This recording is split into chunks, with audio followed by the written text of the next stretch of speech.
What's here now? What's here right now? Can we look at that?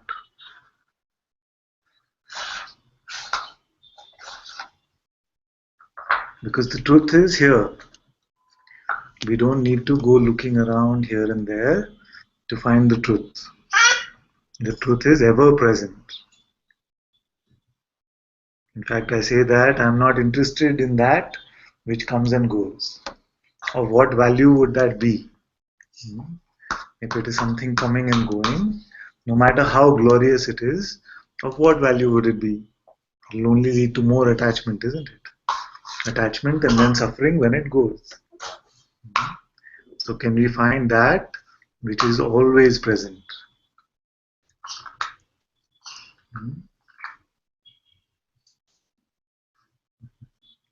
And if you focus on what is here right now, then you will not be able to tell me that there is something missing.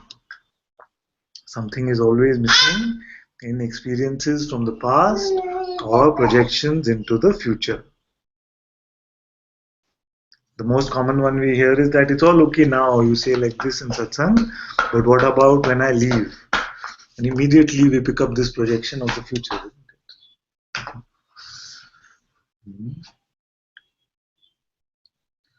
When you taste your own presence, then you stop searching here and there. Your own presence of being.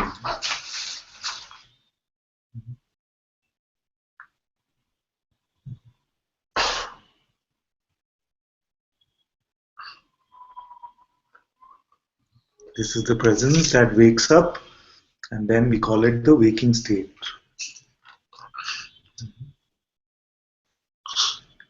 What is the difference between sleep and waking?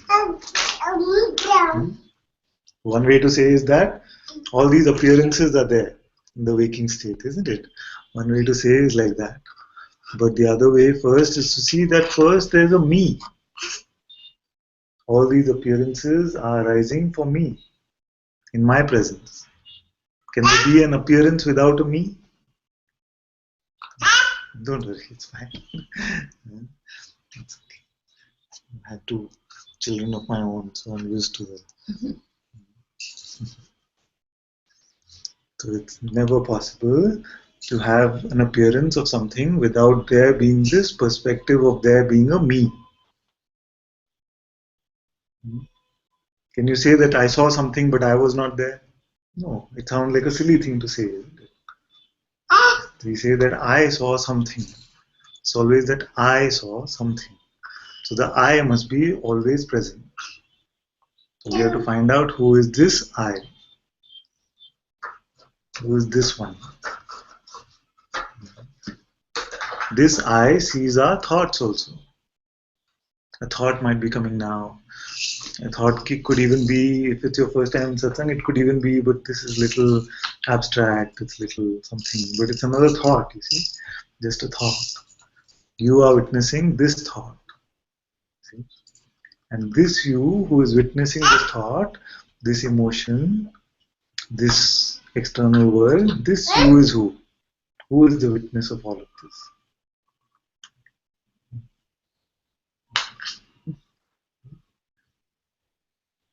This witness, this awareness is what you are, is what I am. And it's always present.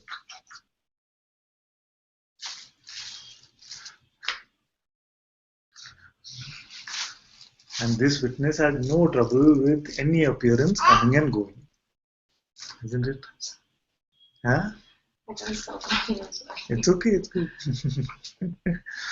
Satsang is the place where you can be free. Don't have to be proper, don't have to be restricted in any way. If something is coming, just, it's okay. Is there something triggering it or it just There's nothing triggering, it's just happens very often in satsang.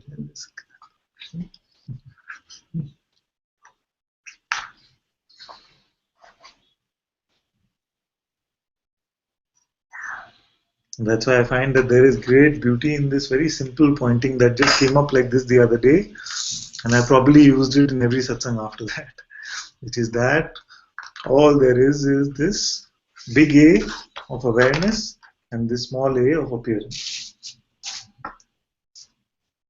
Is there anything besides this? Is there anything which is not an appearance? Anything outside the appearance, which is not the awareness itself?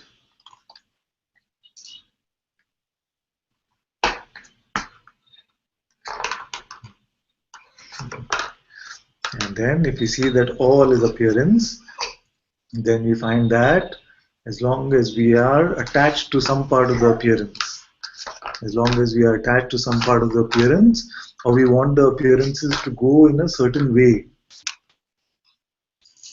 we want to direct the flow of these appearances, what is also called trying to control our life, the way our life is going. It's completely not possible. But you will find that you are the pure awareness, which is unconcerned by the flow of any appearance. So if you are identifying with the small a appearance, then trouble. Once you see that you are the big A, which is awareness itself, then no trouble is possible.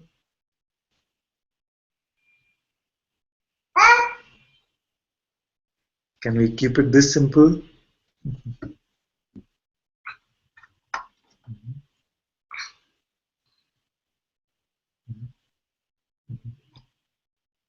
Free. If there's something coming up, you can say like that.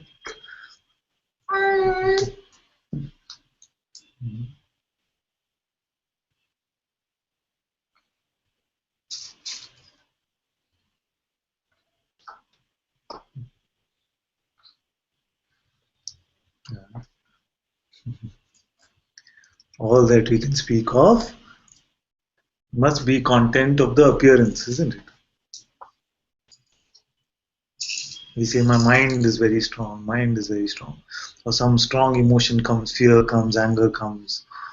This body is in pain. The people around me are like this, like that. My surroundings are like this, the money in my bank. All this part of the appearance, isn't it?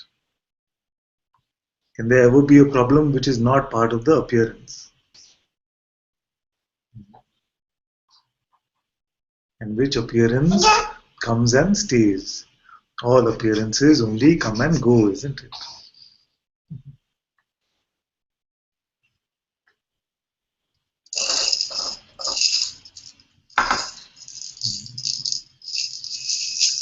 If you have a desire or aversion to an appearance, then it is trouble.